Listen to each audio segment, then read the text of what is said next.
नमस्कार। दिन भर की हर खबर से आपको करने खबरदार मैं हूं श्वेता सिंह। शुरुआत श्रीनगर में हुए आतंकी हमले से करते हैं। श्रीनगर के जकूरा में सशस्त्र सीमा बल के काफिले पर आतंकी हमला हुआ है।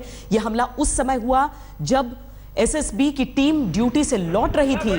हमले में एक जवान के शहीद होने की खबर है, जबकि 9 जवानों के घायल होने की बात बताई जा रही है। शहीद जवान का नाम घनश्याम है। आतंकियों ने करीब 50 राउंड फायरिंग की और भागने में कामयाब भी हो गए। 28 सितंबर के बाद से कश्मीर में कुल 6 आतंकी हमले हो चुके हैं।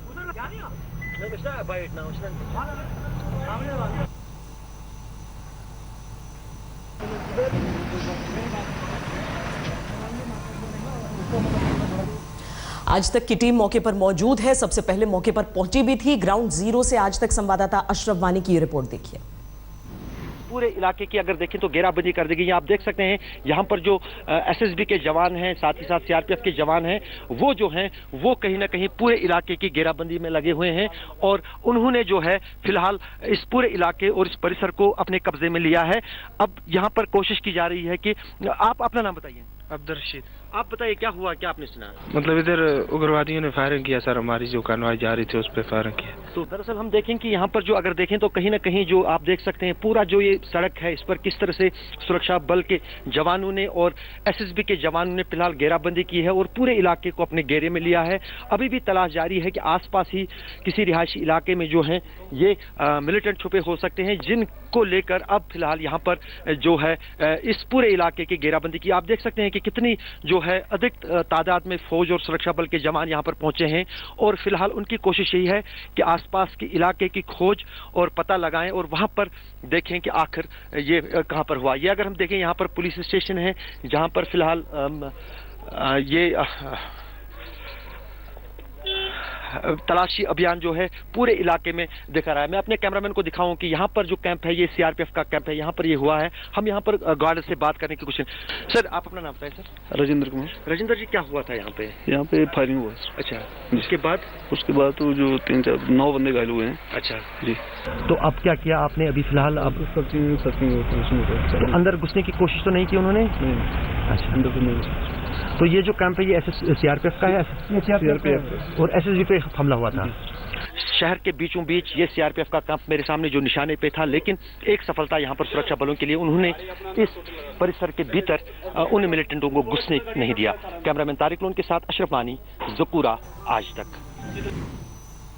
दरअसल सर्जिकल स्ट्राइक्स के बाद की जो छटपटाहट है वो इस तरह के हमलों में दिखती है। हालांकि सेना या बीएसएफ या सीआरपीएफ को अमूमन निशाना बनाया जा रहा था, लेकिन वहां पर सुरक्षा इतनी चाक चौबंद है कि अब एसएसबी की टीम को निशाना बनाया गया है। खबरदार में अब बात पीएम मोदी के मनोबल बढ़ाने वाले उस संदेश की जो उन्होंने भोपाल में दिया। मोदी ने वीर रस के कवियों की कविताएं पढ़ी, जंग के किस्से कहानियां सुनाई, जवानों के कल्याण की योजनाओं का ऐलान किया, तो सर्जिकल स्ट्राइक पर सोते रहने वाले आरोपों का करारा जवाब भी दिया।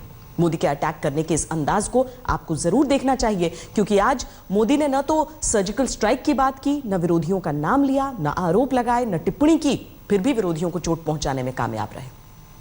शहीदों, शहीदों, वंदे वंदे वंदे।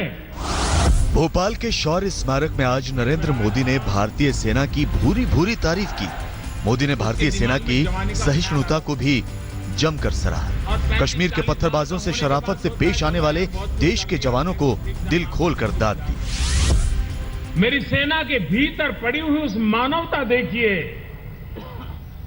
कि कभी उन्होंने ये नहीं सोचा कि ये तो वो लोग हैं जो कभी पत्थर मारते हैं, कभी हमारी आंखें फोड़ देते हैं, कभी हमारा सर फोड़ देते हैं, कभी पत्थरों का हमला इतना भयंकर होता है कि मौत का शरण हो जाता है। मोदी ने विश्व युद्ध का जिक्र किया, पीस कीपिंग फोर्स की बात की, बद्रीनाथ केदारनाथ में प्राकृतिक आपदा से निपटने में सेना की भूमिका का हवाला दिया, यमन में फंसे हिंदुस्तानियों की घर वापसी की मिसाल दी। यमन में हिंदुस्तान के हजारों नागरिक फंसे थे, बम वर्षा हो रही थी, और ये सेना के जवानों का पराक्रम देखिए, 5000 से ज्यादा वहां पर फंसे हमारे भाई बहनों को सलामत हिंदुस्तान वापस लेकर गए। और सिर्फ हिंदुस्तान के नहीं, दुनिया के अनेक देशों के नागरिकों को भी, पाकिस्तान के नागरिकों को भी बचा करके ले आए। मोदी ने आज पूरी तरह इशारों की भाषा का ही इस्तेमाल किया। दुश्मन इस पार के हों या उस पार के, वो सांकेतिक अंदाज में अटैक करते रहे। मोदी ने आज दिखा दिया कि विरोधियों का नाम लिए बगैर भी बाल नोचने पर मजबूर करने वाले हमले कैसे किए जाते हैं। सेना बोलती नहीं है, सेना पराक्रम करती है।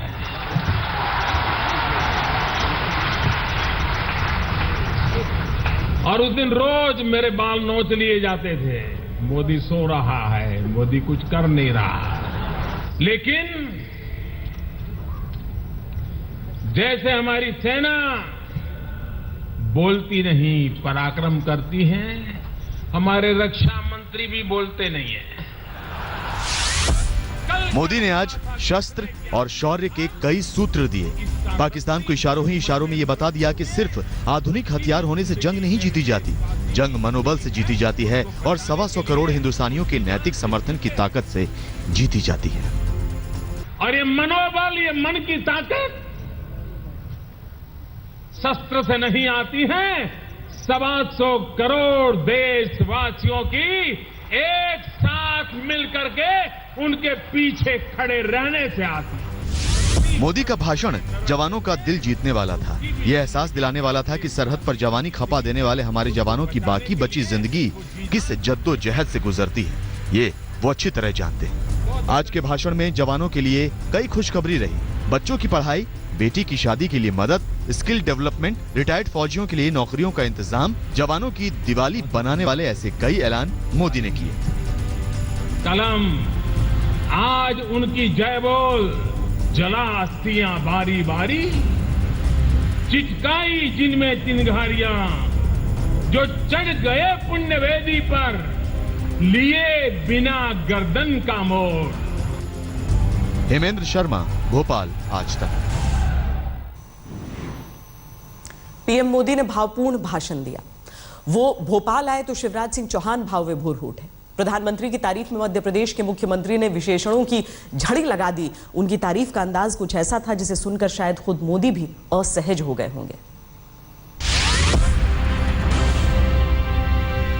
भारत की करोड़ों करोड़ जनता के हृदय के हार, भारत के मुकुटमणि, वैश्विक नेता और हमारे ऐसे नेता, ऐसे प्रधानमंत्री जो एक वैभवशाली, गौरवशाली, समृद्ध, संपन्न और शक्तिशाली भारत बनाने के संकल्प और सपने को साकार रूप दे रहे हैं, ऐसे हमारे लोकप्रिय प्रधानमंत्री श्रद्धेय नरेंद्र मोदी जी,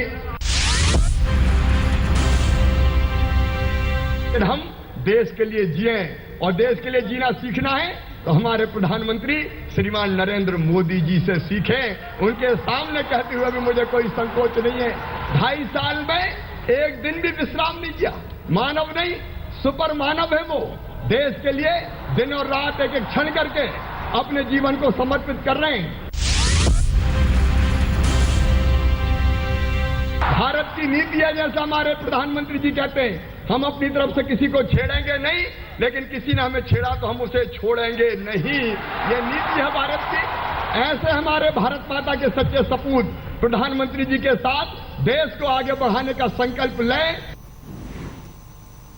खबरदार में अब हम आपको भोपाल के शौर्य स्मारक का पूरा विवरण दिखाते हैं। इस स्मारक को देखकर आप शिवराज सरकार की जरूर सराहना करेंगे।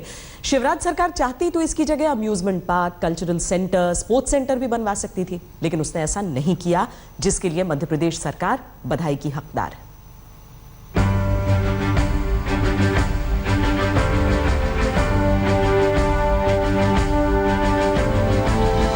कर चले हम फिदा वहा जाने तन साथियों, अब तुम्हारे हवाले वतन साथियों।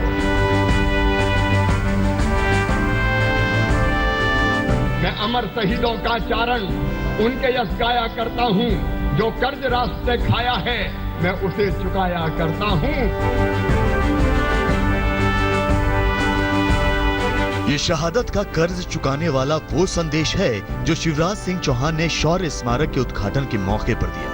मध्य प्रदेश की बीजेपी सरकार इस स्मारक पर गर्व से फूले नहीं समा रही, क्योंकि इस स्मारक का उद्घाटन खुद पीएम नरेंद्र मोदी ने किया। ये सिर्फ जवानों का सम्मान है इतना ही नहीं, हमारी पीढ़ियों को संस्कारित करने का भी एक ओपन स्कूल है।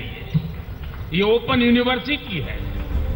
भोपाल को नई पहचान देने वाले शौर्य स्मारक का उद्घाटन प्रधानमंत्री मोदी ने शहीदों को श्रद्धांजलि देकर किया।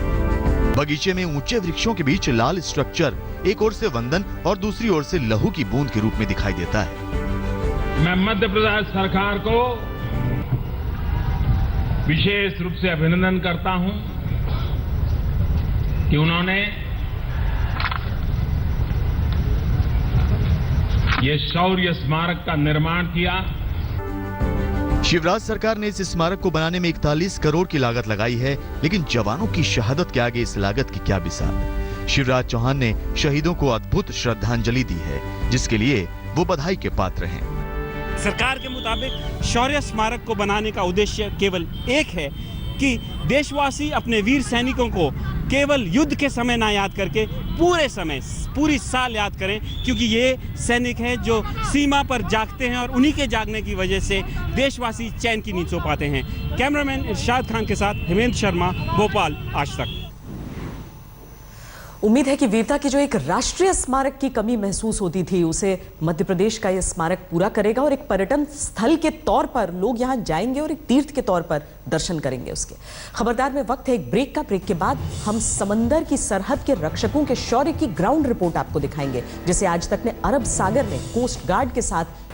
खबरदार में अब हम आपको एलओसी और भारत पाकिस्तान के बीच जमीनी सरहद के कई ग्राउंड रिपोर्ट्स दिखा चुके हैं, लेकिन आज हम आपको समुद्री सरहद की सुरक्षा में तैनात इंडियन कोस्ट गार्ड के शौर्य की ग्राउंड रिपोर्ट दिखाएंगे, जिसे आज तक ने गुजरात की समुद्री सीमाओं पर जाकर तैयार किया है।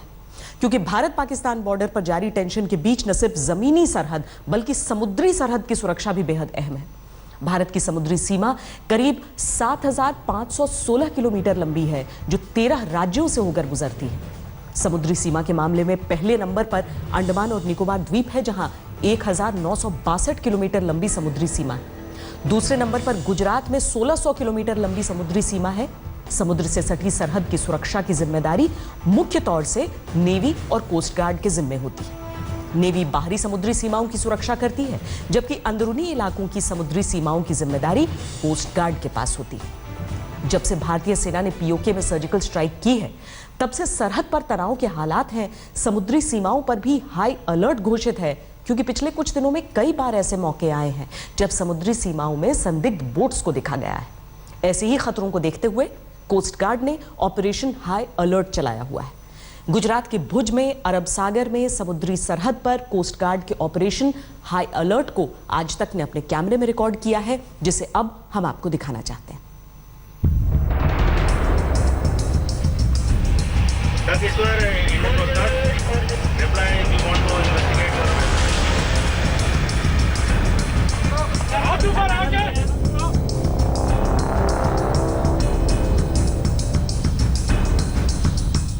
सर्जिकल स्ट्राइक के बाद से न सिर्फ जमीनी सरहद बल्कि समुद्री सरहद की चौकसी भी बेहद जरूरी है।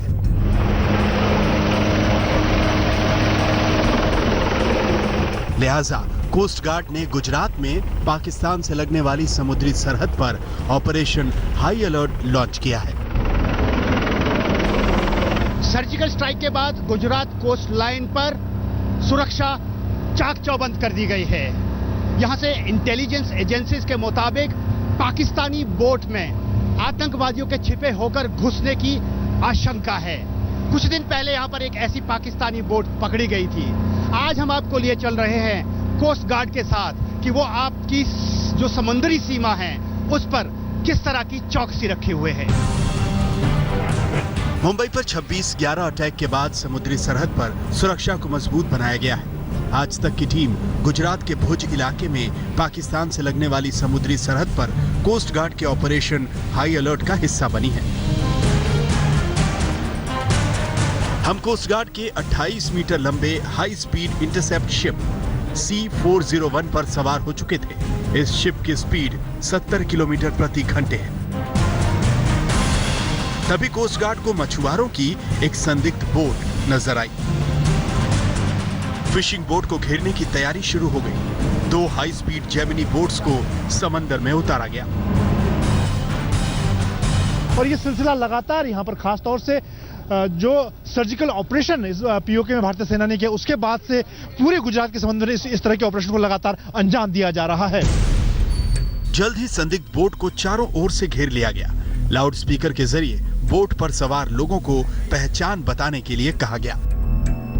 1 to 6, this is 1 to 5, prepare for boarding and take all. हाथ ऊपर, आगे आगे आगे आगे आगे।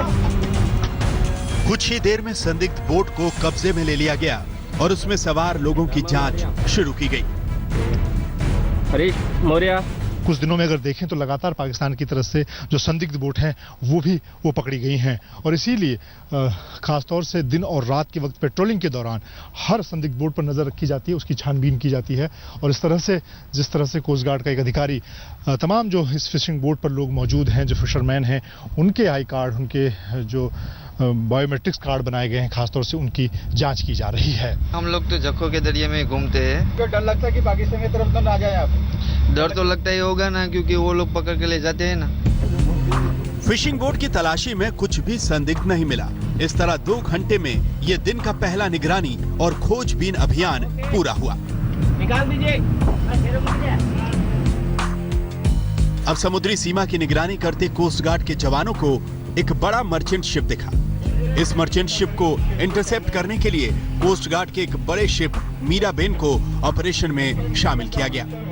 मीराबेन शिप के कंट्रोल रूम से कोस्ट गार्ड शिप ने मर्चेंट शिप से संपर्क साधा और लाइव पूछताछ की।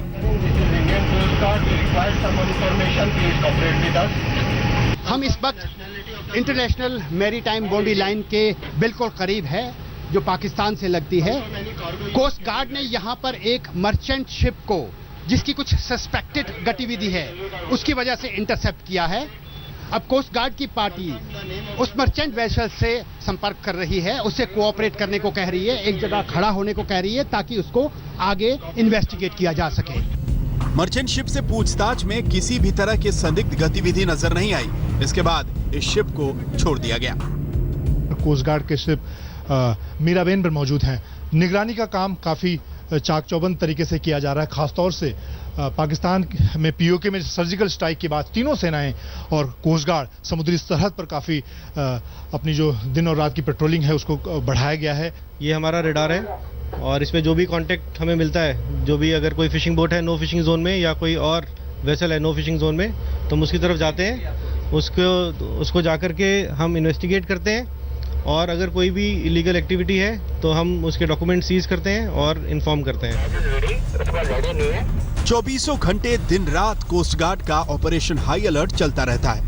हम अभी मीराबेन शिप में ही थे कि तभी एक और संदिग्ध फिशिंग बोट की जानकारी मिली। कोस्ट गार्ड ने एक बार फिर ऑपरेशन शुरू कर दिया। कोस्ट गार्ड की शिप ने इंटरनेशनल मैरीटाइम बाउंड्री लाइन के पास, जो पाकिस्तान से लगती है, उसके पास एक फिशिंग बोट को कुछ असंदिग्ध गतिविधि के तौर पर देखा है। अब यहां से कोस्ट गार्ड के लोगों ने उससे कहा है कि वो उसको वहां पे पार्क कर दे, अपना नेट जो फिशिंग के लिए वो समंदर में फेंका हुआ था उसको रेज कर ले, उठा ले, और इसके बाद कोस्ट गार्ड के लोग उस बोट पर जाकर उसकी तलाशी लेंगे। उसमें जो जो बैठे हैं उनके सबके पहचान पत्र देखे जाएंगे। हम भी कोस्ट गार्ड के कमांडोज के साथ हाई स्पीड जेमिनी बोट पर सवार हो गए। संदिग्ध बोट के ऊपर हेलीकॉप्टर मंडराने लगा, जबकि जेमिनी बोट तेजी से संदिग्ध बोट के आसपास चक्कर लगाने लगी। कोस्ट गार्ड के इस खास ऑपरेशन में हम आपको दिखा रहे हैं कोस्ट गार्ड के 2 बड़े शिप मीराबेन और C408 की मदद से एक संदिग्ध बोट को घेरा गया है। इसके साथ ही कोस्ट गार्ड का जो हेलीकॉप्टर ALS ध्रुव है वो भी इस संदिग्ध बोट के ऊपर चक्कर काट रहा है और इस पूरे ऑपरेशन में कोस्ट गार्ड के 2 बड़े शिप, एक हेलीकॉप्टर और इस जेमिनी बोट की मदद से इस ऑपरेशन को अंजाम दिया जा रहा है।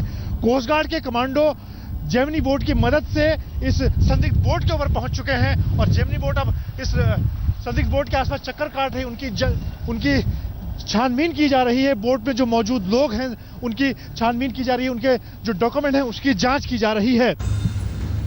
संदिग्ध बोट को चारों तरफ से घेरने के बाद कोस्ट गार्ड के कमांडोज ने बोट पर धावा बोला और उसे अपने कब्जे में ले लिया।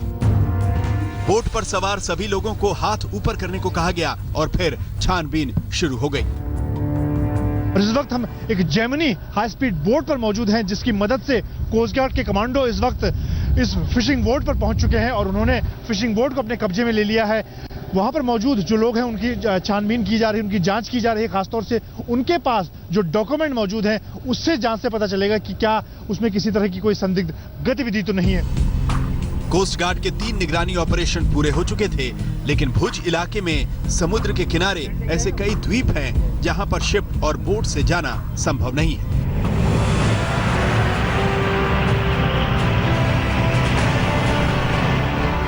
इस काम के लिए कोस्ट गार्ड के होवरक्राफ्ट तैनात हैं, जो पानी और जमीन दोनों पर चल सकते हैं। समुद्री सरहद पर निगरानी के लिए अब हम आपको कोस्ट गार्ड के खास तरह के जहाज होवरक्राफ्ट से रूबरू करवाते हैं। खासतौर से समंदर और जमीन यानी कि कम पानी में भी ये जहाज कहीं भी ऑपरेट कर सकता है, हर तरह के ऑपरेशन को अंजाम दे सकता है। इसे एक एम्फीबियस वेसल बोला जाता है। ये काफी हाई स्पीड पे जो है लैंड पे भी और वाटर पे भी चल सकता है और जो देश के दुश्मन हैं उनको इंटरसेप्ट करके न्यूट्रलाइज कर सकता है। अब होवरक्राफ्ट का एक्शन शुरू होने वाला था। कोस्ट गार्ड को जानकारी मिली कि अब टापू पर कुछ संदिग्ध तस्कर मौजूद हैं। ऑपरेशन शुरू हुआ। कुछ ही देर में आधुनिक हथियारों से लैस इन कमांडोज ने रेत को और आसपास की झाड़ियों को पार करते हुए तस्करों को पकड़ लिया।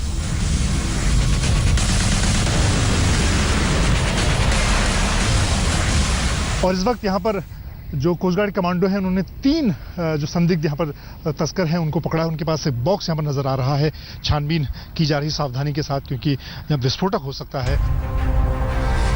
इस तरह कोस्ट गार्ड का एक दिन बीता और पूरे दिन में गुजरात के भुज में समुद्री तटों पर कोस्ट गार्ड ने 4 ऑपरेशंस को अंजाम दिया।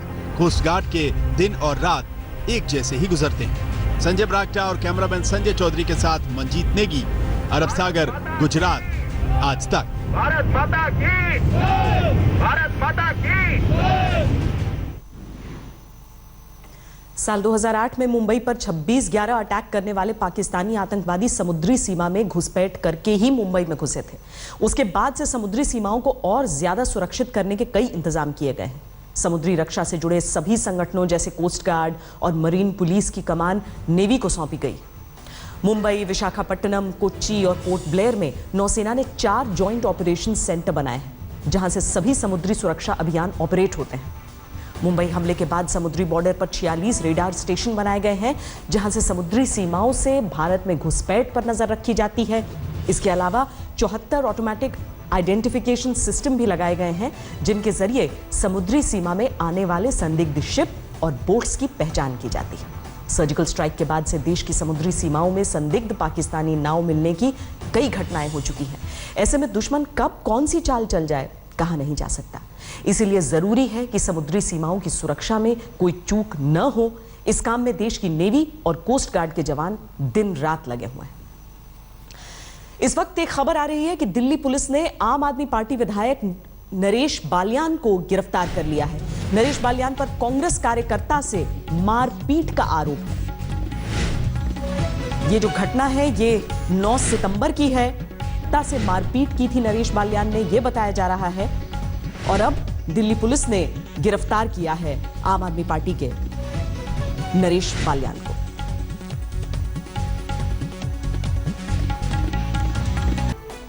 अमेरिका की तर्ज पर अब भारत में भी आतंकवादी घटनाओं को कंट्रोल करने के लिए एक हाईटेक कंट्रोल रूम बनाया जाएगा, जिसकी तैयारियां शुरू हो चुकी हैं।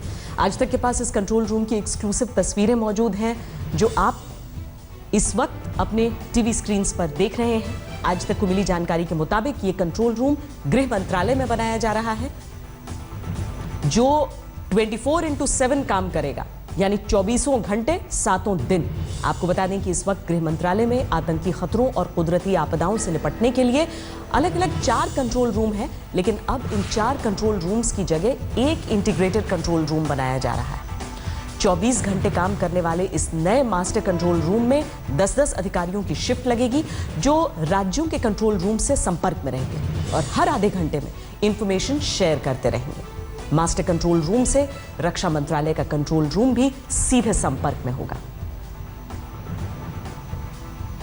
टूडा कंट्रोल रूम में अभी निचले स्तर के अधिकारी मौजूद रहते थे, जो सूचना की गंभीरता को बड़ी आसानी से नहीं समझ पाते थे, जिसमें वो चूक करते थे। लेकिन आने वाले नए कंट्रोल रूम में जो 24/7 होगा, इसमें सीनियर लेवल के अधिकारी होंगे। सूचना की समझ रखने वाले ये अधिकारी तुरंत ही सूचना की गंभीरता को देखते हुए सीनियर अधिकारी को जानकारी देंगे। खबरदार में आज के लिए इतना ही। देश और दुनिया की बाकी खबरों के लिए आप देखते रहिए आज तक।